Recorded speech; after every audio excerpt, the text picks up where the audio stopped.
Tom, let's talk about Nokia. It's put in place a new cost-saving plan after posting third-quarter operating profit that missed analyst estimates. Now, the Finnish telecoms equipment maker says it will cut an unspecified number of jobs as part of a program to save 700 million euros. Well, joining us now on the phone from Espoo, Finland, is Rajeev Suri, the Nokia president and chief executive officer. So thank you, Mr. Suri, for joining us. 5G spending is starting to pick up in North America. Where do you expect it to pick up in Europe or other regions? Yeah, well, thanks for having me. Yeah, so 5G is moving very fast. It started already in the U.S. in this second half. After that, we will see activity in South Korea, Japan, China during next year, parts of Europe at the back end of next year, some Middle Eastern countries, and also, Nordic, Scandinavia starting to happen in 19. You also report a little bit of pricing pressure in countries or in regions such as North America, Greater China, Middle East and Africa. What is the reason behind this, and how can you reverse the pricing pressure? Our strength is that we have an end-to-end portfolio. We're the only ones that have an end-to-end portfolio at scale and operating in all countries. We did talk about some pricing pressure with regard to some customer situations in Q2.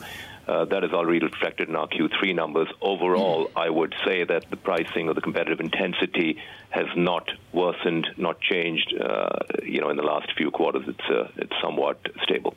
Mr. Suri, I would suggest more than anyone in the train wreck known as Scandinavian technology, you have the most experience of where you need to go. You've been with Nokia through, 9 lives in 23 years. What's the strategic plan to get shareholder return? Jason, bring up the chart here. None of this is Mr. Suri's fault. This is a train wreck of ill decision back to 2000. But what is the strategy to jumpstart the next round of total return?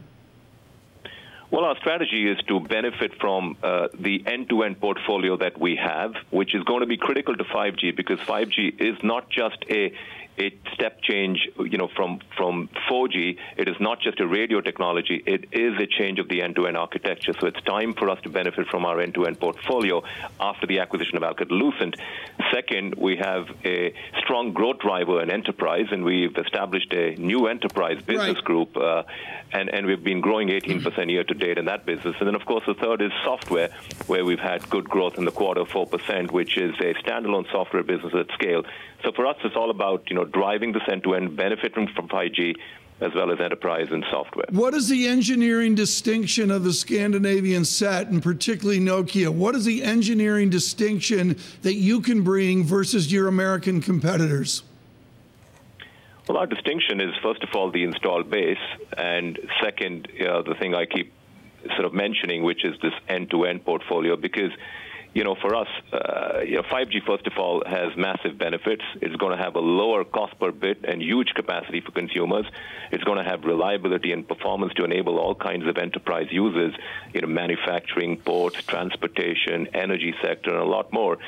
And for us, we've been setting a lot of firsts in terms of technical firsts and setting the pace with that. So for me, it's the benefit of our end-to-end portfolio.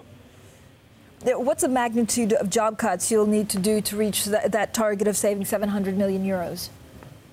Well, for us, again, we believe that the ones that win in this industry is where disciplined cost management is a key competitive advantage. So we're trying to get ahead of the curve, and we will not slow the pace of change. We haven't talked about the magnitude of the actual headcount numbers, but we have said it's 700 million euros, and we'll start to work on headcount numbers country by country. It's some of it is headcount, and some of it is digitalization and automation to drive productivity.